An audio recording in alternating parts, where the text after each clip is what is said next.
c'est presque une insulte de dire tu vas être plombier. Bah excuse-moi, mais non, c'est un super métier si tu l'aimes et que tu es passionné par ça et que voilà. Je pense qu'on est vraiment très flexible, mais la barrière, elle s'arrête au respect. On a ouvert les portes un matin, enfin t'avais le hoarding avant, tu sais, avec The Cobbler Opening Soon, puis un matin on a ouvert les portes quoi. Et premier jour, ça a cartonné. Je pense que la première année du lycée, on était sur soit chauffeur Uber, parce que je parlais un peu anglais et j'étais indépendant. Non, mais c'était vraiment.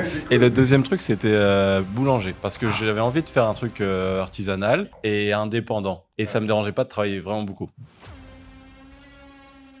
Je réfléchis à ce que je pourrais te poser comme question. En fait, il y a ce que je sais sur toi et ce que je sais pas. Ok. Et, ce que peut-être je peux te dire ce que je sais. Vas-y, on commence par ça. En raccourci de raccourci, sinon ça va être long. Bah, je sais que tu es arrivé, je pense que c'était il y a une grosse dizaine d'années. C'est ça, 2011. Septembre 2011. Grosse. C'est ça, c'est juste. Pour cofonder Cobbler, C'est ça. qui sans toi n'existait pas encore. C'est ça.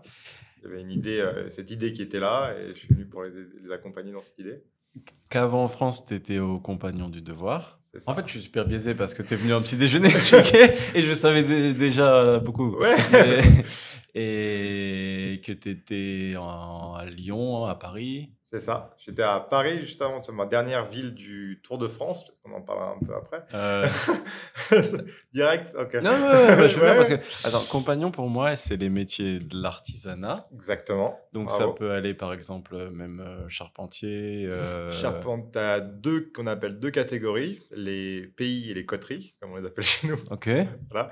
Les pays travaillent à l'atelier, les coteries travaillent en chantier, en extérieur. Un petit peu de choses. Donc, tout ce qui est dans les coteries, comme on les appelle, charpentier, tailleur de pierre, tous ces métiers-là. Et après, dans les métiers d'atelier comme les miens, cordonnier bottier, menuisier, des choses similaires. Donc, il va y avoir une trentaine de métiers à peu près qui se mélangent chez les compagnons. Ok. Et vous commencez à quel âge ? À l'âge que tu veux.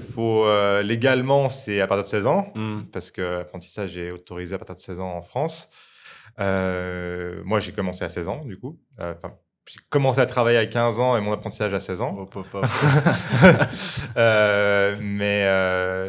C'est au début un apprentissage. Donc, tu passes 2 ans avec un patron pour apprendre les bases de ton métier. Et après, tu pars sur ce qu'on appelle les routes du Tour de France. Tu vas chaque année changer de ville et de patron. Mais pendant combien d'années ? Ça dépend. Moi, en tout, entre l'apprentissage et ça a duré 7 ans quasiment. Ouais, je pourrais être médecin, mais je fais des chaussures. C'est ce que j'adore dire. C'est très très drôle. Mais c'est passionnant parce qu'en fait, chaque année, tu changes de ville, tu changes de patron, qui beaucoup de fois un ancien compagnon aussi, donc qui a aussi fait son Tour de France, donc il y a des points communs. Tu travailles la journée comme tout le monde, donc dans une société. Tout se passe normalement. Le soir, tu rentres à la maison des compagnons avec des tailleurs de pierre, des charpentiers. Vous habitez tous ensemble ? On habite tous ensemble. Quoi ? Pourquoi ? Parce que la vie en communauté fait partie des valeurs et de la façon d'apprendre notre métier. Mais j'aurais dû m'inscrire. J'adorerais ça, je pense. Moi, j'adorerais faire un truc artisanal avec des gens qui sont passionnés. Sur le principe, ça me désintéresse pas. Mais après, la vie en communauté, ça a ses avantages, ses inconvénients, comme tu peux l'imaginer.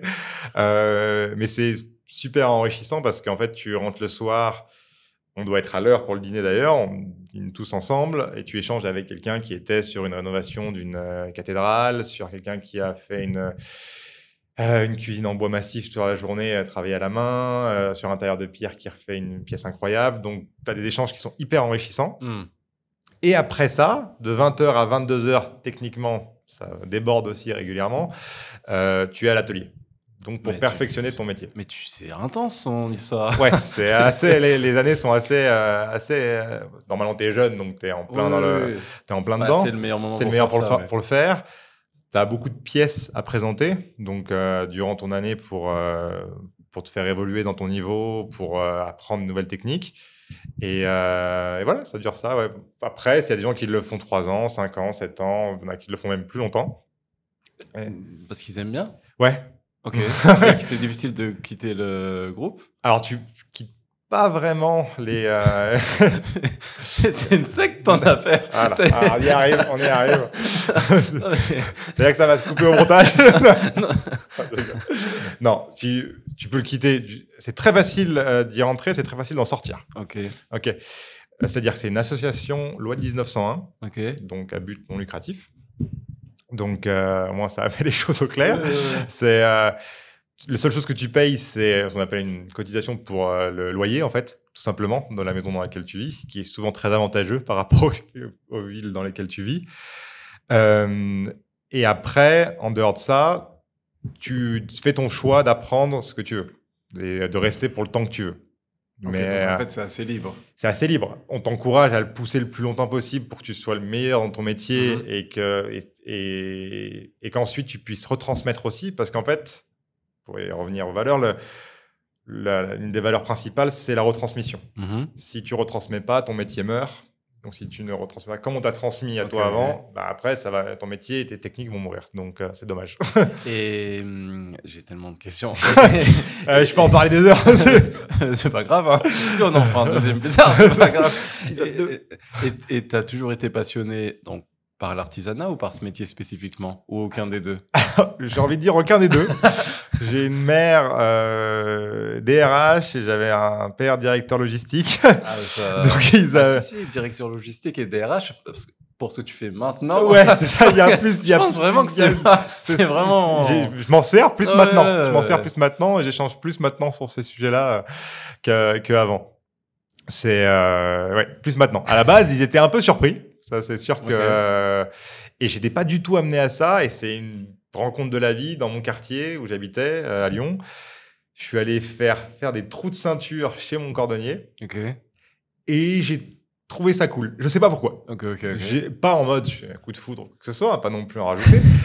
Mais j'étais là, c'est intéressant. Le mec était sympa aussi, donc on échange un peu. Et après, il commence à j'avais un scooter et il me dit, on buvait un café ensemble et il me dit, ben, si tu veux, le vendredi après-midi, j'ai besoin d'un mec qui me fait les courses pour moi, ou je vais chez les fournisseurs, acheter le cuir, Ok. ramener la colle et tout ça. Ok. Donc j'y allais avec mon scooter et je revenais, je gagnais un peu de sous, j'étais content. Attends, on était en euros là à ce moment-là. Presque en francs. Presque en francs. Non, mais il faut savoir un peu. Parce Ah, hier, on n'était pas en euros du tout. C'est ça. Non, Et là, j'ai commencé comme ça, et petit à petit, j'ai vendredi après-midi, vendredi toute la journée, Samedi. jeudi après-midi, Ok, ok, ok. pas le samedi parce que mon premier patron était juif, donc il y avait Shabbat, Ah, d'accord. donc du vendredi soir au samedi soir, rien. Ah, Et petit à petit, je me suis dit, mais en fait, ça me plaît, quoi. Et donc, je travaillais dans l'atelier un petit peu, je faisais les petites tâches d'un apprenti, ah, quoi. c'est trop bien. Et C'est pour ça que tu as dit, excuse-moi, je t'ai Ah. interrompu, mais tu as dit que tu avais commencé à 15 ans parce que c'est ça. ça a Ok, commencé ok, à ce ok, moment-là. Après, officiellement, j'ai commencé mon Bon. apprentissage à 16 ans. Voilà. C'est légalement, j'ai commencé. Tout le travail que j'ai fait, que j'aurais pas dû faire sur le papier, c'est. C'est ça. On a des tonnes, je pense. C'est pas. Bon, maintenant, non, mais. Mais à l'époque, c'était plus pécunier que le début. C'était de se Ok. dire, ouais, je vais gagner 2-3 sous. Hmm. J'ai pas trop envie d'aller au lycée, tu vois. Ah, c'est marrant, moi non plus, j'avais pas très envie. Ça me saoulait un peu et je me suis dit, bah, pourquoi pas. Et puis, après, je me suis dit, mais en fait, c'est ça que cool. Et les compagnons, pareil, je ne connaissais rien. C'est juste sur Internet à l'époque, école, formation, cordonnerie, compagnons. Je suis allé faire mes tests. Ok, et cette personne-là, enfin ce patron-là, au début, il avait fait les compagnons Non. ou pas spécifiquement? Non, pas du tout. Et c'est quoi, par exemple? C'est rare, c'est sélectif, c'est très commun D'avoir un premier patron qui n'est pas compagnon, tu veux dire? D'avoir fait les compagnons. C'est, pour te donner une idée, on était sur on appelle ça une corporation, sur ma session, on était une trentaine. Au départ, Ah oui. une trentaine sur toute l'année. On a fini avec le diplôme, finir les 2 années d'apprentissage, on devait être, je dirais, entre 15 et 20, si je dis pas de bêtises, il y a quelques années maintenant déjà. Mais c'est sur toute la France, ça. Ouais. Il y a plusieurs corporations. Non, il y a une corporation. Par génération. Par génération, Ok. enfin, Par an. compliqué. Non. On reprend. Je vais t'emmêler le truc, là. C'est pas grave si c'est C'est compliqué. la corpo de l'année et il y a la corpo générale aussi. Donc, ça va compliquer un peu Ok. les choses. Donc, Mais enfin, c'est en dizaines de personnes. c'est en dizaines de Ok, personnes, ok, voilà. ok. C'est en dizaines de personnes. Mais ce qui est plus dommage là-dedans, c'est qu'en fait, à la fin, et déjà des 2 années, il y a déjà quasiment pas la moitié, mais en tout cas un gros tiers qui est parti. Mhm. Il y a très peu qui partent en Tour de France. Ok. Ok, parce que pas envie, déjà une copine, déjà un truc, pas ces envies-là. Et très peu qui continuent un peu sur le Tour de France de se perfectionner sur leur métier. Ce qui est par des aléas de la vie est différent, mais du coup, à la fin, je crois qu'on était de ma corpo, on devait être 2-3, quoi. Et parce qu'à l'entrée, c'est très sélectif ou c'est... Non. Ok.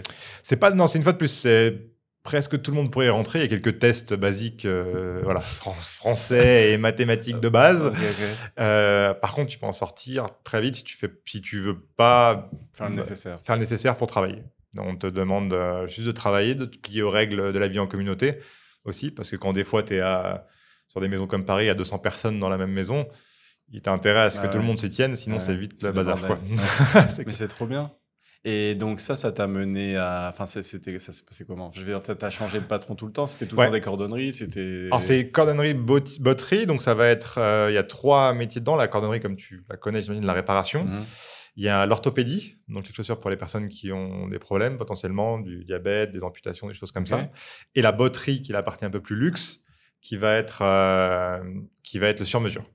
Donc, voilà. Donc, ces 3 trucs sont englobés sous notre métier. Et t'as fait un peu de tout? Un peu de tout, ouais. Et c'est ce que tu préfères quoi? Je sais ce que je fais le plus maintenant, mais... Je fais beaucoup de réparation maintenant, c'est une grosse partie du business. Le sur-mesure est très intéressant, très intéressant. Ma dernière année de sur-mesure, c'était chez Clairvoy à Paris, où on faisait les chaussures pour le Moulin Rouge, le Lido, le Crazy Horse et un peu le cinéma français aussi. C'était très créatif, très intéressant. J'ai beaucoup aimé. Ouais. Ça, c'était vraiment cool. Et ça, tu le fais plus vraiment maintenant. Enfin, parce que commercialement, c'est plus difficile. C'est plus difficile. C'est assez long. Donc, je le fais toujours pour quelques clients qui le souhaiteraient ou des clients qui l'ont déjà commandé avec moi. Mais la grosse partie du business, c'est la réparation. Et ça, il n'y a que toi qui sais le faire dans la société. Ouais. Parce que c'est très, très technique. Ça prend du temps, ouais. À apprendre, ouais, ça prend du temps. Puis là, il faut vraiment commencer par... c'est pas quelque chose... Il n'y a pas de shortcut là-dessus. Il faut commencer du début. Au minimum, on dit... Il faut au minimum 4 ans, 5 ans pour faire une paire qui est livrable. Okay. Il y a des gens qui sont très bons qui, au bout de 2 ans... J'ai eu des apprentis, par exemple, je m'en souviens d'un, qui, au bout de 2 ans, sortaient déjà des paires livrables. Moi, c'était pas mon cas. Mais 2 ans de tous les jours? En apprentissage, donc t'en fais, tu vois, mais sauf qu'au début, tu fais des tâches. Tu fais une tâche de voilà, tout le truc. Voilà, et puis les tâches les plus simples. Et après, quand tu montes, tu passes à l'autre tâche, et puis ainsi de suite. Donc, c'est vraiment à l'ancienne, tu vois. Non, mais c'est trop bien. Ouais, c'est trop bien. C'est trop bien. Si t'es avec un bon patron, des bonnes personnes qui t'entourent. Et que t'es passionné, ça se passe très bien, quoi. Ouais. Ça se passe super bien. De toute façon, je pense que c'était ça ma réflexion hier. Je me disais, pourquoi j'ai fait. Parce qu'on m'a dit cette semaine, oh, c'est trop bien que tu sois mature à ton âge, que tu fait tout ça. Je dis, oui, bah, franchement, c'est pas la solution la plus simple, hein, vraiment. Mais à un moment, tu sais, si on n'est pas très scolaire, par exemple, ou qu'on veut pas travailler dans un bureau toute la journée, bah, faut bien qu'on fasse quelque chose. On va pas rester sur le côté. C'est ça. Donc, soit on travaille beaucoup sur un truc, entre guillemets, un peu plus simple sur le papier. Ouais. Enfin, manuel, c'est pas plus simple au final, parce que c'est... Non, mais tu lèves un bon point qui est l'approche de ce qui est peut-être un peu le nerf de la guerre sur l'éducation nationale en France, c'est que c'est des voies qui, à l'époque, en tout cas, je ne sais plus maintenant, étaient considérées comme des voies de garage. Donc, je sais pas si tu l'as vécu aussi quand tu as commencé à dire que tu voulais sortir de l'école ou quoi que ce soit. On te dit, mais qu'est-ce que tu vas faire? Tu vas forcément finir... C'est presque une insulte de dire tu vas être plombier. Bah, excuse-moi, mais non, c'est un super métier si tu l'aimes et que tu es passionné par ça et que voilà. Bah, j'ai eu l'énorme chance que ma mère ne soit pas du tout comme ça. Et quand, en fait, on a compris assez tôt, même très très tôt, que je voulais pas aller très très loin. J'étais vraiment pas mauvais, mais ça m'intéressait tellement pas du tout. Et on s'était plus ou moins accordé sur le fait que ce serait quelque chose où je serais indépendant, parce qu'on comprenait que c'était vraiment ça qui était très important. Et je pense que la première année du lycée, on était sur soit chauffeur Uber, parce que je parlais un peu anglais et j'étais indépendant. Non, mais c'était vraiment... cool. Et le deuxième truc, c'était boulanger. Parce que j'avais envie de faire un truc artisanal. Hyper intéressant. Et indépendant. Et ça me dérangeait pas de travailler vraiment beaucoup. Les horaires le matin, c'est dur, parce que moi, j'ai été dans des chambres avec des boulangers, parce qu'on a les boulangers-pâtissiers chez nous aussi. Quand ils se réveillent à 2-3 heures du mat, c'est rigolo. Ouais. Mais c'est un super métier. C'est un métier magnifique. Ça m'attirait beaucoup. Au lycée, ça me parlait bien. Et pourquoi j'y suis pas allé? Qu'est-ce qui a fait? Je suis curieux de savoir. J'ai pas creusé. T'as pas creusé, Mais honnêtement, ce qui m'intéressait, c'était autant l'aspect business. Ouais, indépendant, business, ok. Et donc, il n'y avait pas tant une approche de l'artisanat. Maintenant, oui. Parce qu'il y a des choses. Oui, parce que tu as vécu des choses depuis. Et j'ai des centres d'intérêt complètement différents. Mais la bouffe. Avant, je mangeais un bout de pain et c'est tout, quoi. Mais non, du riz, des pâtes et du poulet. Maintenant, j'ai développé plein de nouveaux... Comment on peut dire, des nouvelles passions. Ouais. Donc voilà, mais non, j'ai pas creusé ça. Mais c'était vraiment pas du tout pour, entre guillemets, l'aspect on me juge socialement, tout ça, j'en avais déjà vraiment pas grand chose à faire. Et ma mère m'a toujours, franchement, si je lui avais dit que j'avais envie de faire boulanger et que j'arrêtais le truc général pour faire boulangerie, c'était même pas un quart de question, quoi, je l'aurais fait. Donc c'est ça. Ah, c'est cool. Après, je Ça, c'est regrette pas d'avoir arrêté juste en. J'ai fait juste le Mais à bac. l'école, et ils t'ont c'est dit tout. quoi quand t'as commencé à dire que tu voulais, toi, sortir des trucs ça En fait, on n'a pas dit. Ok. J'ai. T'as pas renouvelé, quoi. Non. T'as pas renouvelé ton lease. T'es parti fin juin, t'es pas revenu en septembre, quoi. Ouais. Ok, d'accord.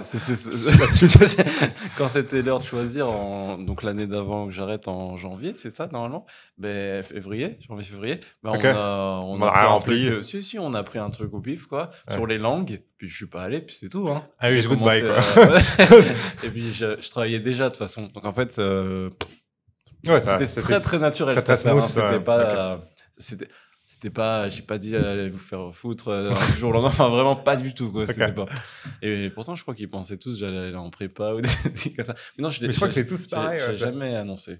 Et je me souviens de à l'époque, t'avais un prof principal, imagine. Tu avais ce genre de personnes là qui disaient mais tu vas gâcher ta vie, tu vas machin. Pourquoi tu me parles comme ça? Pourquoi tu me dis ça? C'est non. pas. Et en fait, c'est pas du tout que disaient- je leur en veux maintenant. Ils disaient ça? Ouais, t'avais des termes qui étaient assez violents. Je me souviens, voie de garage, c'est peut-être pas gâcher ta vie. Ils disaient, t'as un potentiel, tu vas le gâcher, tu vois, des choses comme ça. C'est dommage, quoi. C'est un métier qui était utile. J'avais trouvé une formation déjà, j'avais un apprentissage, j'allais gagner 2-3 sous. Bon, c'est une voie de travailleur. C'est une voie de travail, ça sert aux gens, on répare des chaussures, ok, tout va bien, quoi. Je veux dire, il n'y a pas de problème. Ouais. Et voilà. Et donc, comment t'es passé de Paris à Dubaï? Parce que ça, je veux dire... Ouais, il y a 6000 km entre les deux. Non, mais prendre l'avion, ça doit aller. Mais c'est un... Ouais, par connexion et réseau, on s'est rencontrés donc avec mes partenaires actuels, Sybille et son mari, qui avaient ce projet-là, en fait. Eux, ils avaient déjà un business de shoe shine. C'est les chaises où on tire les chaussures à l'ancienne, là. Ah, mais si, je savais donc, ça. ils J'avais sont oublié, mais je à me souviens. Emirates Lounge et tout ça.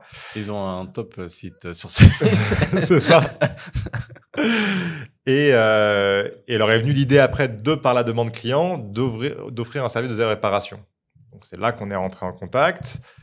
Je suis venu pour une observation. Et t'avais 22 ans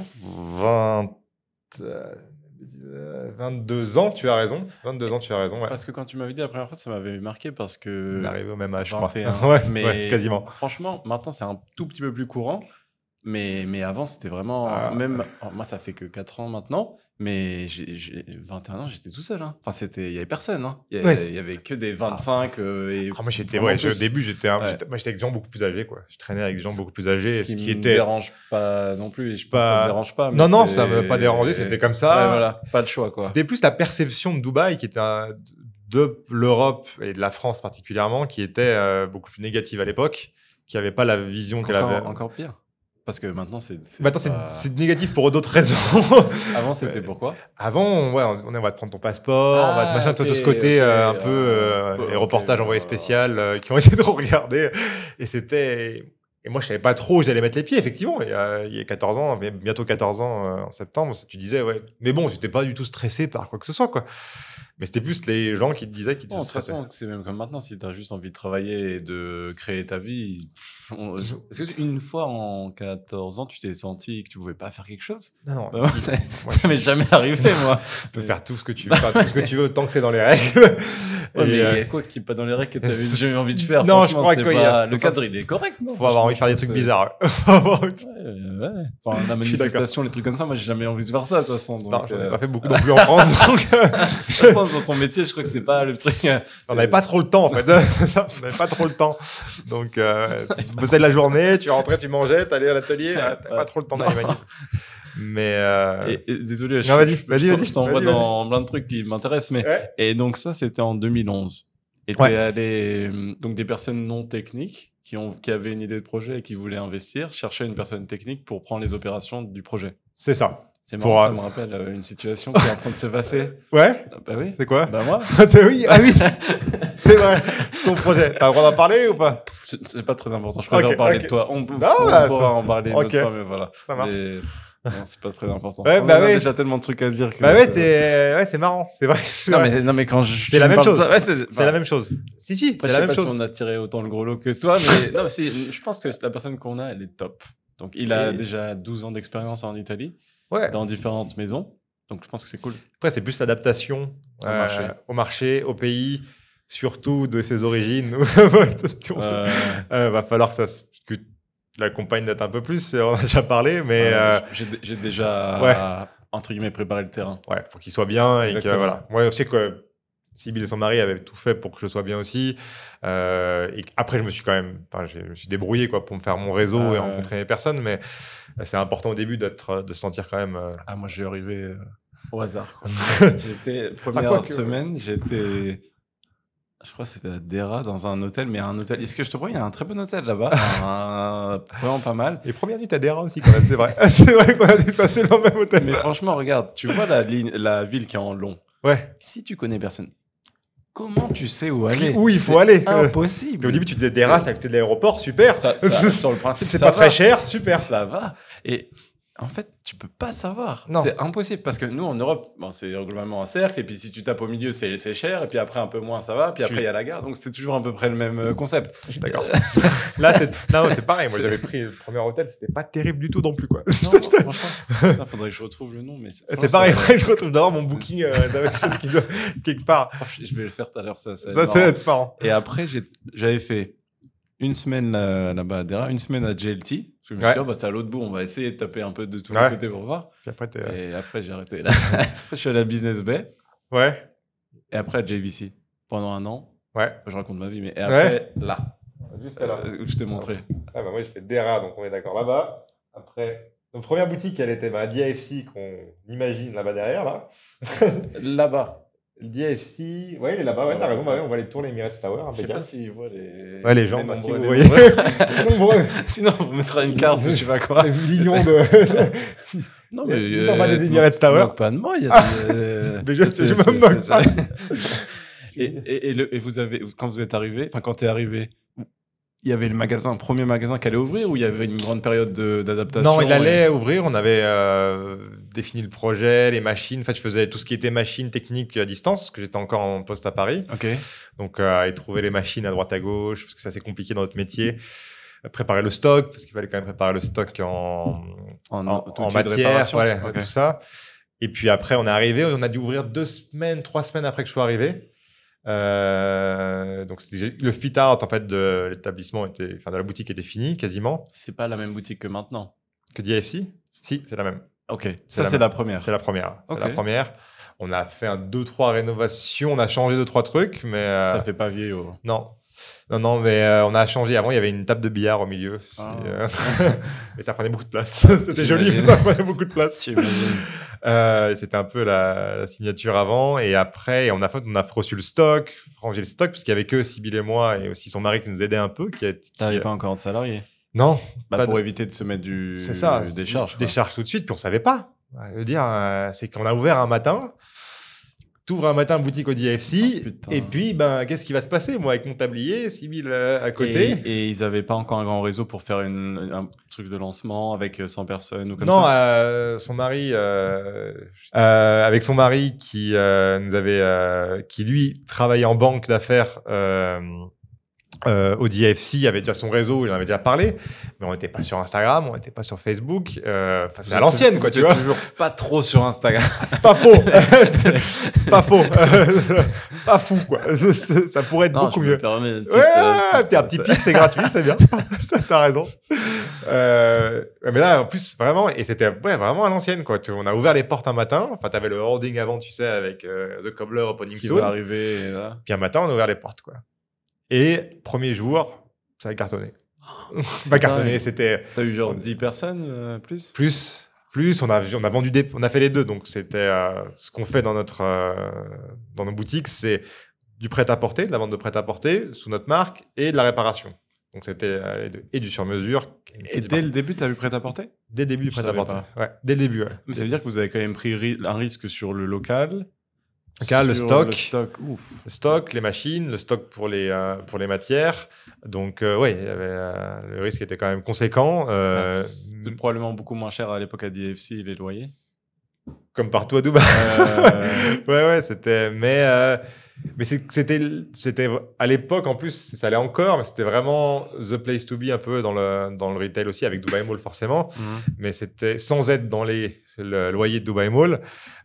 C'était un bon entre-deux. C'était un bon entre-deux avec des gens qui sont sur place, qui travaillent ici, qui mangent, qui dînent aussi, parce que tu as de la partie Zuma et compagnie où les gens dînent et machin. Donc je connais pas tout ce qui est. Ouais, c'est ça. Ouais.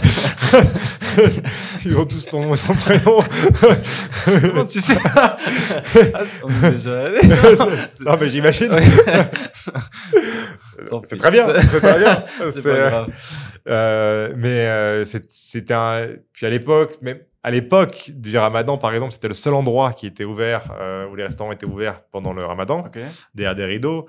Donc c'était un peu un lieu, tu vois, à part, le DFC. Ouais. Et, toujours. Hein. Ouais, c'est toujours un lieu à part, mais c'était bien différent. Il n'y avait pas encore tout l'agrandissement qu'ils ont fait là, je sais pas si tu vois. Ah, tout en face? Ouais, toute la comment ils l'appellent, the spine, qui remonte là, le couloir, qui remonte la grande galerie marchande. Bâti, le café, comme ça. Ah, c'est non. Un exemple super spécifique. Non, pas Bâti, le café. Là, il y a tous les tailleurs, tu sais, maintenant. Ah, oui, ils vendent du fake. Ah, t'as compris. Tout ça qui t'emmène à ICD Brookfield. T'as pas le droit de dire ça, mais moi, tant pis. Hein. Je sais pas. Et qui va jusqu'à ICD Brookfield, qu'on peut voir aussi, j'imagine. Là, ça va être, ça va être compliqué, là. Tu pourras faire des points après sur le truc. D'ailleurs, juste après. Qui va jusqu'à là-bas. Toute cette partie-là n'était pas existante encore. Okay. À l'époque. Donc, le retail était beaucoup plus réduit. Il y avait 2 tailleurs. Il y avait Bespoke et Ascot Chapels. C'était tout. Okay. Il y avait en chaussures que nous. Et maintenant, il n'y a plus que vous? Je crois qu'il y a une autre marque qui vend des chaussures. Après, tous ces magasins de costumes ont souvent une gamme de chaussures. En réparation, on est les seuls dans notre domaine, on va dire. Je crois qu'il y a 5 à Sec qui fait un peu de cleaning. Pardon.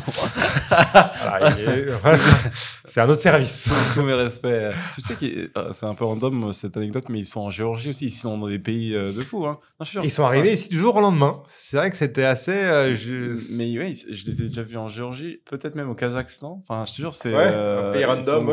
Ils sont globaux. C'est incroyable. Bah, c'est pas du tout le même service. Non. Enfin, il en faut pour tous les goûts, pour tous les budgets aussi, pardon. Nous, on est sur une offre plutôt premium, vraiment en respectant l'artisanat, en respectant les techniques. Donc, voilà. Et ça a avancé comment? Donc ça, c'est septembre 2011, l'ouverture? Octobre 2011, ouais. Du coup, octobre 2011. Et après Et après, premier apprenti. C'est parti après, voilà. Après, t'as l'impression que c'était hier et en même temps, il y a tellement de choses qui se sont passées. Mais comme pour tout le monde, c'est après un apprenti, après une admin assistant, après un vendeur. Après, j'ai pu faire venir des compagnons qui étaient sur leur Tour de France aussi. Ça, c'était cool. Pendant une période. Pendant un an. Ok. Ouais, ils arrivaient septembre, ils repartaient fin juin. Tu fais toujours ça? Là, cette année, non. J'espère le refaire bientôt. Parce qu'il faut pouvoir faire venir les gens ici déjà. C'est une première chose. Sur une période courte, c'est quand même assez compliqué sur la formation et tout, mais c'est quelque chose qu'il va falloir qu'on recommence rapidement. On avait des gens formidables qui sont venus travailler avec nous. Heureusement qu'ils étaient là parce que le truc décollait. On commençait à avoir du délai dans les réparations parce qu'il fallait qu'on suive sur les opérations. Il fallait vendre en même temps. Il fallait former les vendeurs, les machins. Et à la fin de l'année, on vient nous voir. Ça, c'était un petit peu, je m'en souviens encore. On nous dit, on va ouvrir Level à Dubai Mall. Donc, c'était. Donc, ça, si tu parles de fin 2011. Donc, été 2012, du coup. Été 2012. On nous dit, on va ouvrir d'ici 6 mois, un an, je ne sais plus combien de temps c'était, on va ouvrir Level à Dubai Mall. Pour le contexte, c'est ma compréhension, c'est une partie du Dubai Mall où il n'y a que des chaussures. Voilà, c'est une partie du Dubai Mall, exactement, dédiée uniquement aux chaussures, qui est gérée et détenue par Chaloub, donc avec personne que tu as eu il n'y a pas longtemps dans le podcast. C'est 4000 mètres carrés, si je ne dis pas de bêtises, à voir. C'est immense, avec beaucoup de boutiques et du multi-branding au milieu. Ouais. Et donc, nous, on est avec eux depuis le début dans cette. Mais vous avez changé quelques fois de format On a changé de format récemment, où on est maintenant on est en partenariat avec Golden Goose sur un corner de Dubai Mall. Et donc ça, c'est votre deuxième boutique. Voilà. Okay. Deuxième boutique, après Galeria à Abu Dhabi, exactement. Qui est là où il y a LPM, non si Forcément, tu connais le restaurant. LPM, Zuma. Il y avait Mousserette d'ailleurs, je crois. Je ne sais pas s'il y a encore. Il y est plus. Je sais pas. C'est le même mall qui est en fait presque dans le Four Seasons. C'est ça, okay, exactement. À la base, il n'y avait que cette partie-là. Maintenant, ils ont fait l'extension il n'y a pas longtemps.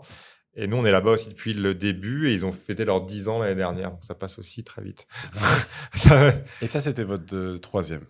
C'est notre troisième boutique. Ouais. Donc, à Abu Dhabi. Abu Dhabi. Et parce que probablement, il y a des personnes qui ne sont pas des Émirats, donc j'essaie de... Ouais, c'est ça. Et après, parce que maintenant, c'est combien? C'est 6, 7? Non, c'est 5. 5. Okay. 5. Après, on a ouvert...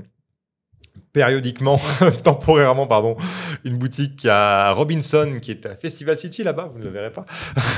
Pourquoi? C'était un concept store, un multi-branding concept store qui ouvrait là-bas. Robinson, c'est un concept store qui est assez connu à Singapour et ailleurs, qui marche bien. Ici, il n'a pas marché. Mais c'est pas une zone, je sais pas, moi, c'est pas forcément la plus grosse. Après, ils avaient ramené des jolies marques. Okay.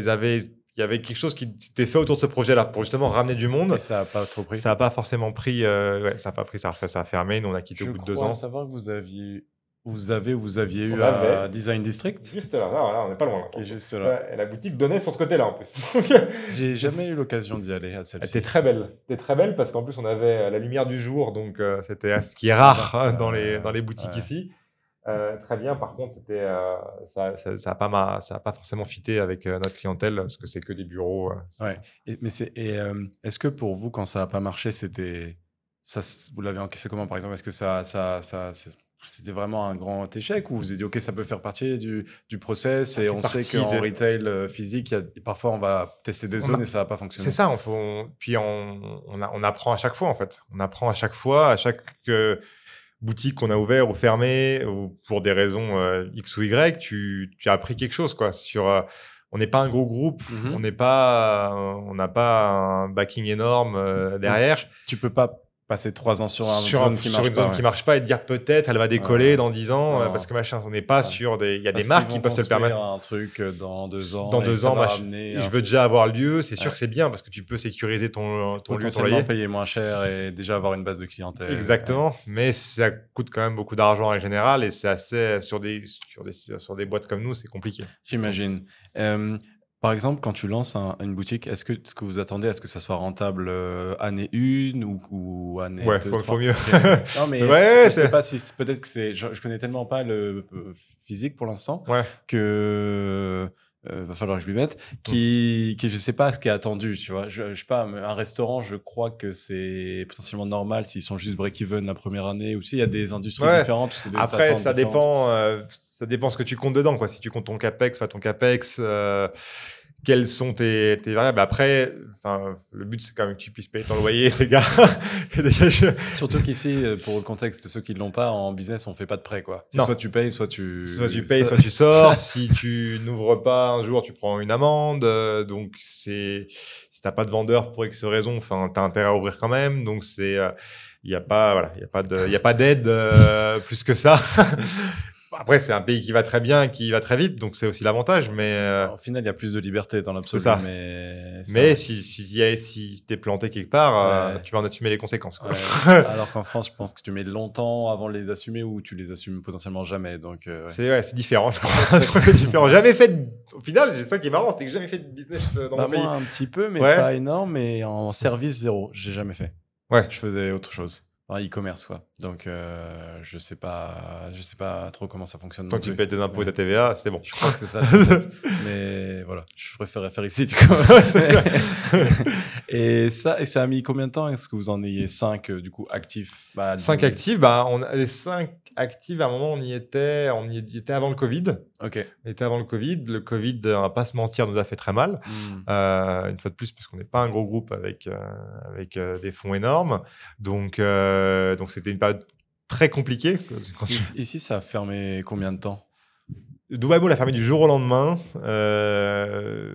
Je dirais bien 3 mois quand même. Hein. Ouais, c'était 2 ou 3 mois, je dirais. Ah la vache. Mais Et ça a mis du temps à reprendre aussi. et après, quand ça a repris, c'était très léger, quoi. Quand ça a réouvert, ça allait beaucoup mieux que je voyais en France ou ailleurs. C'est très compliqué, les règles, on ne comprenait pas forcément, machin et tout. Là, les gens pouvaient venir, tu avais des nombres limités par boutique, des choses comme ça. Mais on pouvait réouvrir. Mais c'était une période très, très stressante et compliquée, ouais.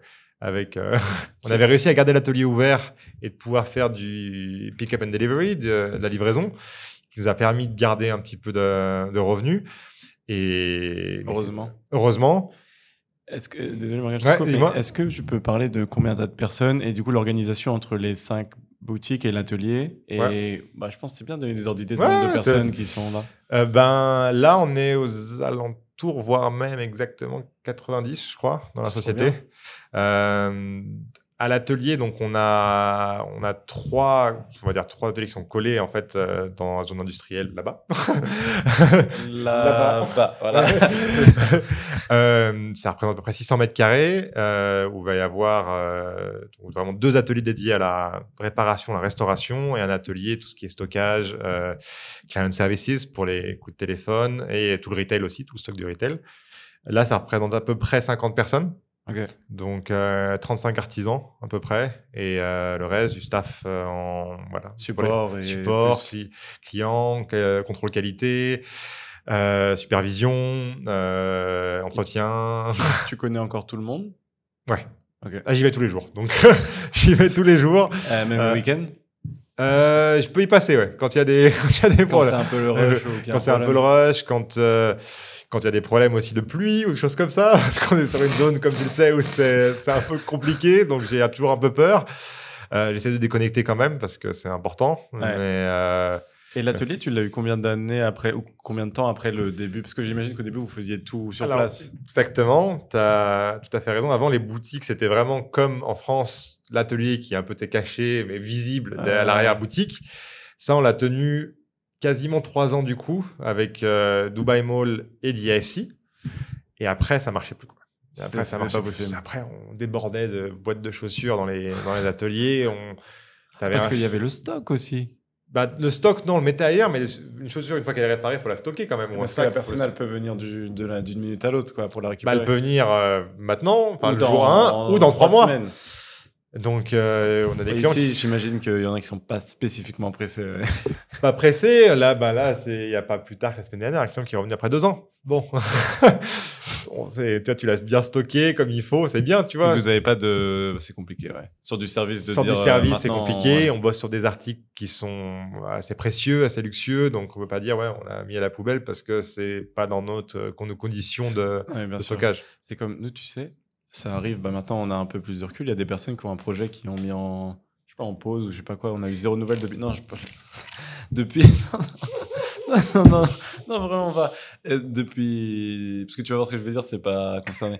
Depuis 2 ans en plus. Et là, ils reviennent du jour au lendemain. Et là, c'est par contre. Voilà. Et je t'avoue que là, j'ai du mal. Parce que c'est même pas une question qu'on reste disponible et tout ça. C'est pas une question. Ouais, mais par contre, quand. C'est arrivé cette semaine, mardi. Tu fais quoi du coup? Non, mais là, le problème, c'est autre. Parce qu'on m'a appelé de manière extrêmement agressive. Il faut pour demain. Voilà. Pour hier, pardon. Et c'était même plus que ça. Et j'ai dit, oui. Ok, déjà sur le principe, je n'ai pas besoin de reconnaître le fait que ce soit déjà professionnel, qu'on ne dise pas à la personne non. Ouais. Mais à un moment, il y a des manières de le faire quand même, quoi. Ouais. Et ici, c'est vrai que parfois, c'est un peu compliqué. Ah, mais tu peux avoir des choses, on a vécu des choses assez... j'imagine. Surtout que vous, en B2C, sur le volume, ça doit être... les quantités sont assez conséquentes et du coup, ça reste minime le pourcentage, mais nous aussi. Il y a des complexités des fois où... Je comprends les clients. Hein. On a eu là le coup, il y a 2 ans ou 3 ans, la paire est restée chez nous, le sac est resté chez nous. Il le fallait le soir même parce que la personne voyageait, ce qui était vrai, tu vois. Ouais, mais bon.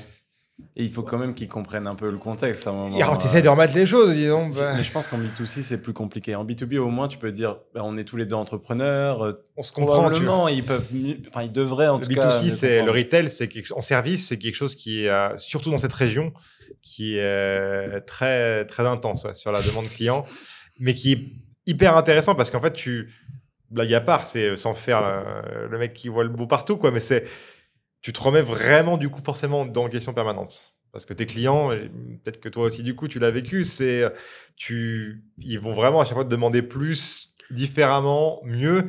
Alors que je trouve que des fois en Europe, en France, on va dire, OK, c'est comme ça fonctionne. C'est ça. Et du coup, excuse-moi, je t'ai peut-être interrompu, mais quand je repars en Europe et que j'ai malheureusement ou pas, du coup, mes standards d'ici, ben moi, je remets en question des trucs, quoi. Et parfois, on ne comprennent pas, les gens. Même mes amis, ils me disent, bon, ça va, et je suis toujours respectueux et tout ça, mais ils me disent... Et en fait, pour moi, c'est normal de demander le truc, quoi. Ouais, demander pourquoi, comment, voilà. mais c'est pas possible, le machin. Ouais. Vu qu'ici, tout est possible. Et je crois que personne ne peut vraiment dire non ici, ou en tout cas, c'est le plus rare possible. Très compliqué de dire non à un client.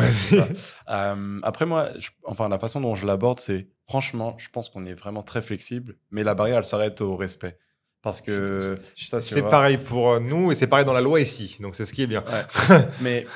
Franchement, je crois que je peux dire oui à tout, sauf quand c'est demandé comme pas gentiment ou pas respectueusement ou comme ça. Parce que si je suis pas obligé de le faire et que je veux bien le faire, mais tu vois, à un moment, il faut mettre une limite. Bah, c'est ça. Et peut-être que je pense que ça m'a probablement déjà coûté des projets, mais je crois que je suis plus à l'aise avec ça. Parce que pour moi, c'est vraiment trop important. Ou par exemple, ou la façon dont on parle à mes équipes, pour moi, c'est important. Sans faire les petites princesses, mais à un moment, je pense que déjà, ils sont super engagés sur les clients. Ouais, franchement, il faut les protéger aussi, quoi. C'est pas, sinon, ils peuvent pas durer. Puis sans eux, tu travailles pas, donc toi, tu veux. Et moi, je veux pas je peux pas gérer tout ce qu'ils gèrent, quoi. Je ne peux pas. Donc, c'est le nerf de la guerre pour toi. Donc, pour toi aussi, je pense que si tu vois quelqu'un qui parle très mal à un vendeur, tu vas essayer de rattraper, mais à un moment, si le gars il est plus qu'à la limite, on peut pas non plus tout rattraper, quoi. Non, c'est ça. C'est qu'après, s'ils sont hors limite et qu'ils viennent dans ce pays-là, aux Émirats, ce qui est intéressant, c'est que tu n'as vraiment pas le droit d'avoir techniquement un mot plus haut que l'autre avec des insultes ou quoi que ce soit. Tu crosses une limite qui est pas la bonne, qui passe dans l'illégal. Et si le client vient en faire ça, ça peut tourner court, quoi. Ouais, bien sûr. Après, même au-delà de l'insulte, il y en a qui savent jouer, mais bref, c'est le seul chose frustrant dans le service. Pourtant, j'aime tellement mes clients et les projets. Mais il y a toujours une... Mais bon, heureusement qu'il y a les 90% plus qui compensent le reste. Et tu arrives, avec tout le volume que vous avez, à garder une relation avec certains clients? Ouais, j'aime bien en plus quand je revois, parce que à l'atelier, je sais pas si t'es déjà venu. Chacune des boîtes dans lesquelles est l'article a un label avec le nom du client, tout ça. Okay. Donc régulièrement, quand je passe, je vois les chariots et tout, je vois des fois des noms, je vois des noms, machin. Des fois, je passe un petit coup de fil ou un petit message, tu vois. Je trouve ça cool. C'est des gens que je connais littéralement depuis bientôt 13 ans, 14 ans, quoi. Quand j'étais tout seul dans la boutique. Quand t'avais pas ta famille, je vais pas parler de ça, mais c'est quand t'avais ma femme encore, pas mon enfant, quand t'avais la vie version 1, quoi. C'est ça. C'était Dubaï apprenti, quoi. Et c'était assez... et c'est marrant de les avoir... Enfin, il y en a un que je ne citerai pas son nom, mais que je connais, que j'ai encore eu il n'y a pas longtemps, que j'ai croisé à la boutique. C'est un plaisir, tu vois. Le mec qui vient encore en boutique, c'est... Et j'espère tellement que ça fera la même chose pour moi avec le recul, parce que c'est aussi des personnes dans l'absolu qui nous ont donné notre chance et qui nous ont fait confiance, alors que le contexte fait qu'on était super jeunes. Et puis, ils auraient pu avoir des a priori, etc. etc. Ils auraient tellement pu en avoir. Moi, il y a quand même pas mal de gens qui m'ont fait confiance, quoi. Mais toi, tu faisais à la rigueur un peu plus pro. Non. Tu m'aurais vu à l'époque. Ah ouais? Non, parce que... Oui, je vois ce que tu veux dire. Oui, quand même. Quand même, d'un gamin de 21, 22, 23 ans. Le plus simple pour eux, c'était d'aller à une agence avec des gens de 40 ans et voilà. Et ça attire la confiance et machin. C'est ça. Mais après, t'as livré et en fait, ils sentaient la vérité et j'ai essayé de faire... Et ça m'a donné pour moi une responsabilité où je pouvais pas faire n'importe quoi. C'était pas possible. Donc, je crois que tu veux encore plus mieux faire quand tu es dans ces moments-là, parce que tu te dis, attends, c'est effectivement c'est assez unique que ce mec-là qui a 40, 50 ans m'a fait confiance, toi pour un site, moi pour ses chaussures ou quoi que ce soit, ou lui faire une paire ou quoi que ce soit, j'ai vraiment pas envie de le décevoir. Quoi. Non, mais c'est ça. C'était Mais presque personnel. C'est ça. Mais j'essaye d'être reconnaissant, mais je pense qu'avec le temps, ça sera encore plus, parce que j'espère que je serai encore là dans 5 ans, 10 ans. Mais quand je vais regarder la personne qui m'a commandé mon premier site, mon 10e site, mon 20e site, sans eux, Ça n'aurait pas pris, je suis quoi. pas une multinationale, mais j'aurais rien, quoi. Ça n'aurait pas pris. Sans eux, j'ai rien. C'est j'ai clair. rien. J'ai zéro. Donc, franchement. Ça, c'est cool. Ça, c'est cool. Mais tu vas en recroiser, je pense. Enfin, forcément, tu vois, dans 5 ans, quand ça fera 10 ans et que tu reverras un de tes premiers clients, ça fait chaud au cœur, tu vois. J'imagine. Si tu as gardé bonne relation, même si tu l'as pas forcément revu, tu vois, juste de revoir, tu fais. Ah, il te reconnaît. C'est arrivé, ça arrive déjà un peu quand même. Ouais, parce que j'étais à un match de foot dans un bar mardi soir, mardi ou mercredi soir. Mardi pour la pour victoire de PSG. Paris, ouais. La victoire de Paris. Mais le problème, quand ça sortira, il y aura eu le match retour, donc ça se trouve, ça sera parti. Hein. Et il y a un client Parce que Paris va gagner. Un client d'il y a peut-être 2 ans, 3 ans, qui est venu, qui est venu me dire bonsoir. Ah, c'est sympa, c'est toujours, c'est sympa. Puis les gens, ce que j'aime bien ici, c'est que se côtoient. Enfin, il y a moins de barrières, je trouve, en fait, entre justement l'âge, peut-être la vie sociale, le secteur dans lequel tu travailles, tout ça. Tout le monde s'échange, que ce soit un avocat, un banquier d'affaires ou machin. Ça peut être ton pote, tu peux échanger avec lui facilement, c'est cool. Ouais. Et après, je crois que par contre, heureusement que les gens se rendaient pas compte que j'avais 21 ans quand je suis arrivé. Non, mais ça va peut-être un peu aider aussi. Mais ouais. Et c'est trop bien. Donc, tu disais 90 personnes. Et là, et qu'est-ce que vous voulez faire avec le business? Enfin, le but, devenir déjà leader vraiment sur la région. Donc, en région, on dit GCC, Koweït, Bahreïn, Qatar, ça on aimerait bien s'étendre. Pour l'instant, on voudrait vraiment se consolider aux Émirats et après attaquer plus la région, la Saoudie aussi après. Mais d'abord bien contrôler ici et après s'étendre. Et idéalement internationalement demain, pourquoi pas. On aimerait bien. À Milan. En Italie, dans d'autres pays d'Asie. Je vous verrais tellement bien à Milan, à Zurich, à Londres. Vous êtes 100 fois aligné pour faire ça. Après, et puis en plus, il n'y a pas forcément. Ce qui est marrant, c'est que c'est un concept qu'on a un peu créé à l'européenne, on a envie de dire, mais qui n'est pas forcément existant. Ça n'existe pas forcément. Mais c'est juste mon avis. Hein. Mais tu vois, avec un grand branding en plus, et bon, après, ça, c'est mon biais, mais un aspect peut-être un peu aussi communautaire. Plus digital, plus communautaire. Je suis d'accord qu'on pourrait faire beaucoup. Qu'est-ce qui vous empêcherait de le faire? Bon, franchement, facilement, c'est extrêmement facile à dire. Et après, à mettre en opération, c'est toute une histoire. Après, c'est... Mais tu vois, en termes de... Je suis d'accord, en termes d'image, on a des choses... En tout cas, mon ressenti, c'est ça. Je dis demain, tu me dis, tu ouvres à Zurich, tu ouvres à... Je sais pas pourquoi je pense à Zurich, parce que c'est premium, mais il y a beaucoup de corporates, donc beaucoup de clients. Ça marche, Milan, même si probablement un marché différent, mais à Paris, à Londres, je vois pas le problème. Enfin, pour moi, ça, à 100%, ça fonctionnerait. Après, j'imagine que ce que ça implique, c'est vraiment pas aussi simple que ça. Mais international, on a eu des opportunités à des moments. Tu te rends compte que tu as beaucoup de frais qui sont autour. Tu peux pas avoir d'économie d'échelle. C'est ça. Tu es obligé de faire beaucoup de doublons. Oui, parce que ton atelier, si tu ouvres une boutique en Suisse, en fait, tu refais un atelier, donc tu recommences à la case numéro 1 du début. Donc après, l'avantage, c'est que tu connais plus ou moins les règles du jeu et comment ça va évoluer au fur et à mesure. Tu vas pas mettre du tout autant de temps, mais... C'est ça, mais tu sais quand même que tu vas commencer là, que l'investissement va être plus ou moins celui-là, et combien de temps ça va mettre pour ta rentabilité. Donc c'est assez... Et t'aimerais bien faire ça?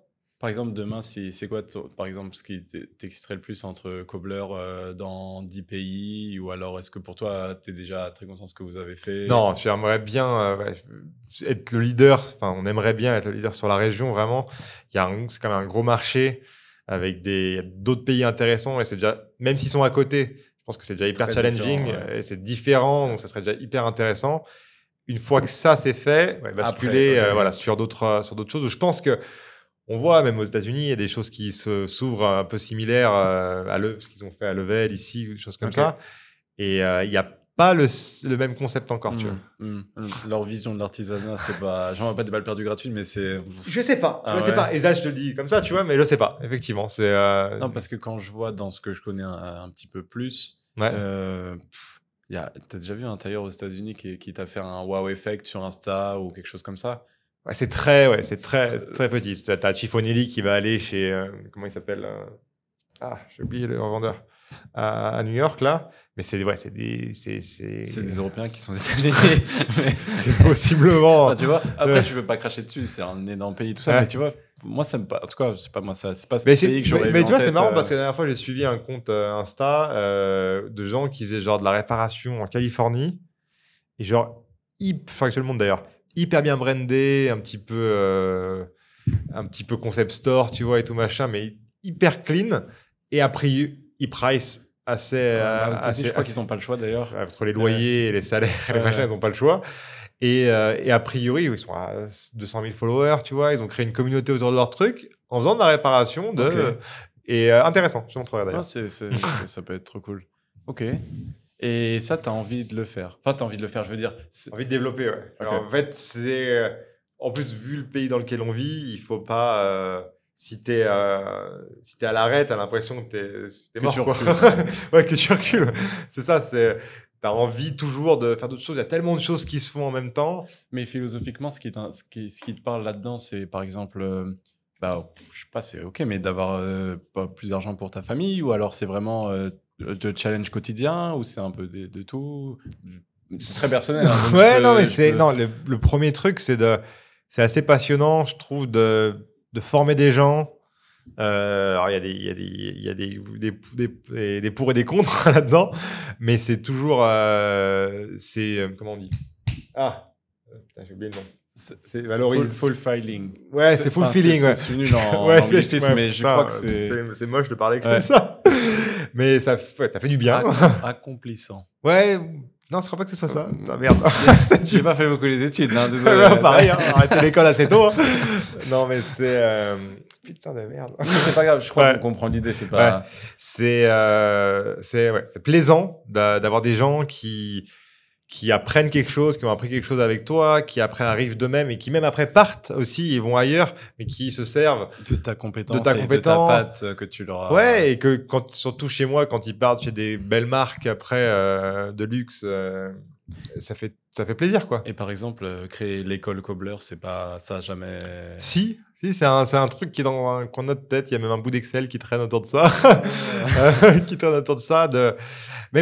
Voire même plus général, une école, je pense que ici, une école de l'artisanat commence à avoir beaucoup de sens. Il y a l'école de Van Cleef qui a ouvert, je sais pas si tu as vu, sur tout ce qui est joaillerie. Je crois qu'ils commencent à faire des petites formations, des trucs comme ça. Les gens demandent. Moi, j'ai toujours eu de la demande de clients aussi. Valrhona avec l'école du chocolat. Exactement. Tu vois, c'est en train d'évoluer. Mais tu sais que c'est dingue parce que moi, le premier truc que je me suis dit où jusqu'où je voulais pousser mon nouveau projet, très très vite, il y avait faire une école. Je sais pas, je trouve ça passionnant. Et en fait, ça peut être un business aussi. Oui, c'est ça. Ça te sert, je veux dire, opérationnellement dans ton business, plus potentiellement, parce que je pense que c'est un des problèmes que vous avez, plus c'est un business. Donc, eux, ils ont créé leur... au début, pour former leurs équipes, leur Retail Academy, comme ils l'appellent, qui maintenant est devenue une référence, tu vois, dans le milieu du retail au Moyen-Orient, voire même, je pense, à l'international. Donc tu as raison, les écoles, ça cartonne, quoi. En fait, ça serait trop bien. Ça serait vraiment cool. Pas forcément de clients à nouveau, mais je sais pas, par exemple, nombre de paires par jour, on parle de centaines ou on parle de... Ouais, je vérifierai après une fois de plus, mais on parle à peu près, on va faire entre 120 et 170 services jour. Voilà. Okay. Donc, qui passent à l'atelier tous les jours. Donc, il peut y en avoir plusieurs services sur un seul et même article, mais il y a plusieurs services à effectuer dessus à l'atelier. Et la façon dont vous avez construit ça, c'est surtout le réseau, en fait, et le bouche à oreille.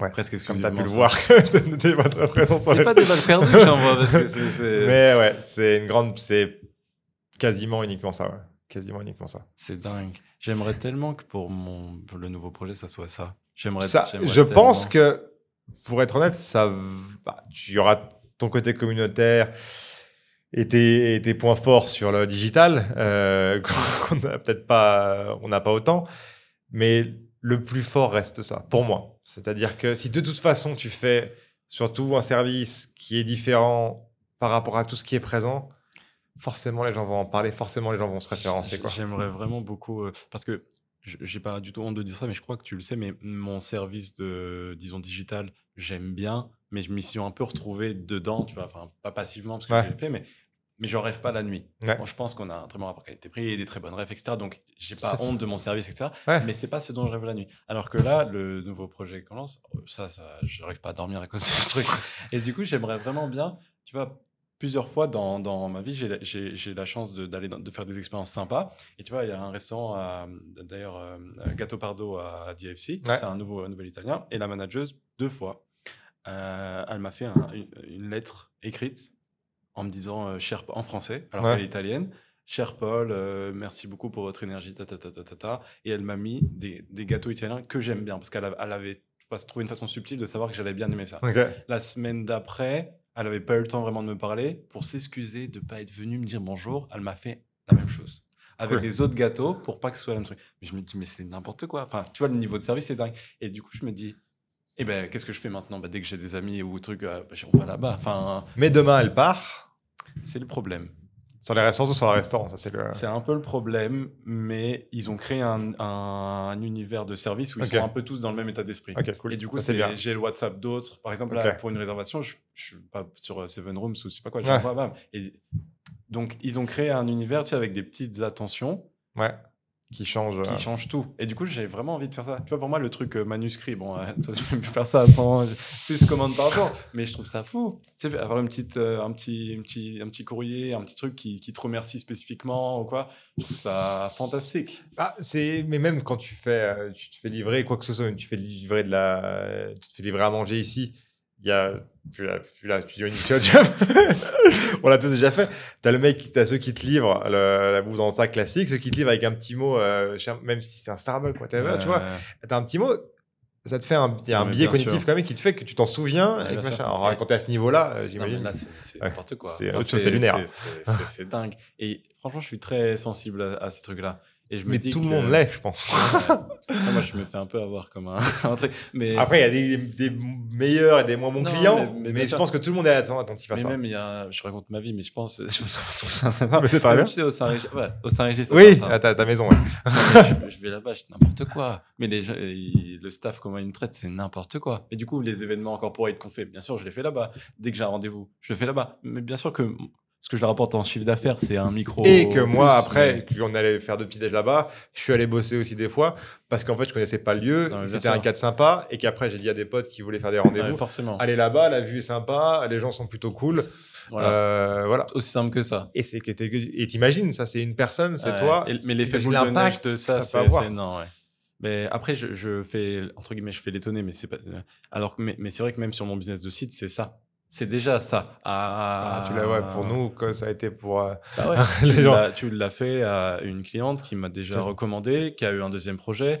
Tu l'as probablement fait. Et même dans l'autre sens, regarde, un de tes meilleurs amis qui a lancé un projet ici, bah, je l'ai recommandé cette semaine. Et bah, je suis sûr que. Ouais. Mais, enfin, Et ça, ils sont du cours de discussion là. Voilà. Mais en fait, je pense que ça marche. Ça Quand tu as un fonctionne comme ça. écosystème qui est bon et bienveillant et avec de qualité, ça Ouais, fonctionne. Mais parce que j'ai vraiment trop envie de réussir ce projet. Genre, pour Mais moi, j'ai pas de doute, tu vas y réussir. Hein. J'ai pas de doute. Tu vas découvrir un autre monde, le monde de retail, la machin. N'hésite pas à m'appeler. Tu sais, je pense que je l'ai déjà fait, mais qui a dit ça? Qui a dit ça serait bien que je parle à Morgane, ton truc? J'ai dit c'est pas vraiment comme si c'était la première personne que j'avais appelée pour parler de ce truc. Mais c'est un autre monde, mais je t'en as largement Enfin, t'as déjà vu plein de choses avec ce que t'as vécu là. C'est juste d'autres points d'attention dont on a déjà parlé ensemble. faut faire gaffe. Mais si tu fais ça, forcément, ça va marcher. Non, mais en fait, là, je crois que ça m'habite trop pour que je trouve pas de solution. Après, ça va être stressant jusqu'à ce que tu ouvres. Ouais. Ça c'est sûr. Et Et ça, tu vas pas dormir jusqu'à ce que tu ouvres. Et après, ce sera d'autres raisons pour lesquelles tu vas pas dormir. mais Et là, ce je sera crois toujours que bien. la vraie ouverture, c'est 3e semaine d'août. Donc, c'est infernal pour moi d'attendre. Ouais. C'est très, très dur. Ok. Mais on fait. C'est bien, c'est le moment pour ouvrir. J'ai pas trop. Enfin, on peut pas le faire avant. Ça servira à rien de se déclencher des frais fixes avant. Donc, mais on va faire du soft launch. Enfin bref, je t'en ai déjà un peu parlé. Donc voilà. Mais je crois que si on nous arrête pas, on va parler pendant. C'est ça. Merci beaucoup, Morgane. pour ton Merci temps. à toi. Je savais que ça allait être intéressant et je suis très content de notre échange. Bah ouais, merci de m'avoir invité et de m'avoir reçu Ça va. dans ce Ça faisait très podcast. longtemps que je t'en avais parlé. Donc, Ouais, je me souviens. Et mais je suis pas assez régulier. Mais là, je me force. Ouais, un j'ai peu. vu que t'avais attaqué là. Je me force un peu.